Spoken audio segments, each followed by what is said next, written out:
ఇప్పుడు వరకు మరణ మార్గంలో ఉన్న వారిని యేసుక్రీస్తు ద్వారా జీవ మార్గంలోకి వెళ్ళడమే చెప్పాను.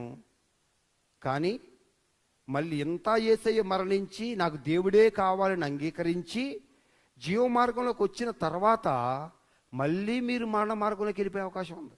నువ్వు నిజంగా యథార్థంగానే నాకు దేవుడే కావాలని అంగీకరించి సరైన ఉపదేశ ప్రకారమే వచ్చి నిజమైన ఆత్మను కూడా మీరు పొంది యేసయ్యను కూడా పొంది జీవ మార్గంలోకి వచ్చిన తర్వాత కూడా నూతన యెరూషలేము చేరే లోపు మళ్ళీ మీరు మరణ మార్గంలోకి వెళ్ళే అవకాశం ఉంది. తెలుసో తెలియకో ఎవరన్నా మళ్ళీ అందులోకి వెళ్ళిపోయేవేమో. ఈరోజు పశ్చాత్తాపడి మారు మనసు పొంది మళ్ళీ తిరిగి వస్తేనే నీకు నిజమైన జీవం అనుభవిస్తావు. ఈ రోజున నిజమైన దైవిక ఏర్పాటుని నెరవేర్పును నువ్వు పొందుకుంటావు. అలా వెళ్ళే వాళ్ళది కూడా నీకు చూపిస్తాను. ఒకటి ముందుకు చూడండి. సంఘం మొదటి శతాబ్దంలో సంఘం స్థాపించబడిపోయింది. యేసయ్య మరణించి తిరిగి లేచారు. పేతురు సువార్త ప్రకటించారు. 3000 మంది రక్షించబడ్డారు. సత్యము ఆత్మను పొందారు. అందరూ ఫస్ట్ సంఘం కట్టబడింది. అందరూ మంచి అపోస్తలుడు అక్కడ సేవకులు ఉన్నారు. అగ్ని లాంటి గొప్ప సేవ జరుగుతూ ఉంది. అంత సూపర్ నిప్పు లాంటి సంఘంలో నుండి కిందకి వెళ్ళిపోయిన వాళ్ళు ఉన్నారు. ఎవరయ్యా వాళ్ళు అంటే అననీయ సఫీరియా. వాళ్ళు ఇప్పుడు మరణ మార్గంలో నుండి జీవ మార్గంలోకి వచ్చేసారు. ఫస్ట్ ఆత్మను కూడా పొందేశారు. అందులోనే నడిచారా మళ్ళీ కిందకు వచ్చేసారా? అదిగో చూడండి, కిందకు వస్తున్నారు. చూడండి స్క్రీన్ మీద. కిందకు వస్తుంటే 2 అడుగులు ఎర్రగానే ఉన్నారు. కిందకు వచ్చేసరికి నల్లగైపోయారు. మళ్ళీ అది ఇక్కడ ఉన్నాడేమో సిలువ మార్గం ఉండ పైకి వెళ్ళారు. చర్చి దగ్గర నుండి ముందుకెళ్ళాడు, ముందుకెళ్తున్నారు. కిందకు వచ్చాడు, కిందకు వస్తున్నారు. ఇప్పుడు మీరు ముందుకెళ్తున్నారా కిందకి వెళ్తున్నారా? అది చెప్పండి. మరణ మార్గంలో ఉన్నవాడు జీవ మార్గంలోకి రావాలి. జీవ మార్గంలోకి వచ్చిన వాడు నెరవేరు వరకు ముందుకే వెళ్ళిపోవాలి, కిందకి వెళ్ళిపోకూడదు. అననీయ సఫీరియలు ముందుకెళ్ళారా కిందకి వెళ్ళారా? వాడు యేసయ్యను అంగీకరించి పరిశుద్ధాత్మను పొంది అన్నీ పొంది ముందుకెళ్ళాల్సినటువంటి వీళ్ళు కిందకి వెళ్ళిపోయారు. వాళ్ళు అన్నారు పరిశుద్ధాత్మను మోసపుచ్చడానికి నువ్వు ఎలా అబద్ధాలు ఆడేవు అంటున్నాడు. అక్కడ వాళ్ళు అక్కడి నుండి వెంటనే కిందకి దిగిన వెంటనే టపామని అక్కడే చచ్చిపోయారు అంతే. ఎందుకంటే మరణ మార్గంలో కాలిపెట్టంటే మరణం వచ్చేస్తుంది. మరి జీవ మార్గంలో కాలిపెట్టంటే జీవం వచ్చేస్తుంది. ఎలుగులోకి రాగానే ఎలుగు వస్తుంది, చీకటిలోకి వెళ్ళగానే చీకటి వస్తుంది.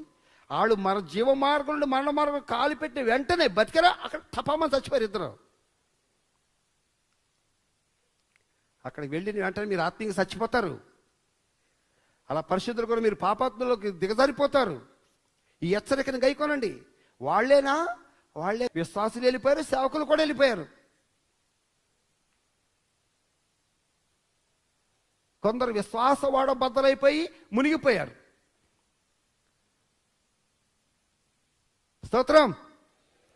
అంటే పాస్టర్లకైనా గ్యారంటీ లేదు, విశ్వాసులకైనా గ్యారంటీ లేదు. అందుకే చాలా జాగ్రత్తగా ఉండి, లోబడి భయభక్తులు కలిగి చాలా జాగ్రత్తగా ఉండి ఏ విధం చేతనే అక్కడ వెళ్ళాలని దేవుడి కృపలో దేవుడి మీద ఆధారపడి బతకండి.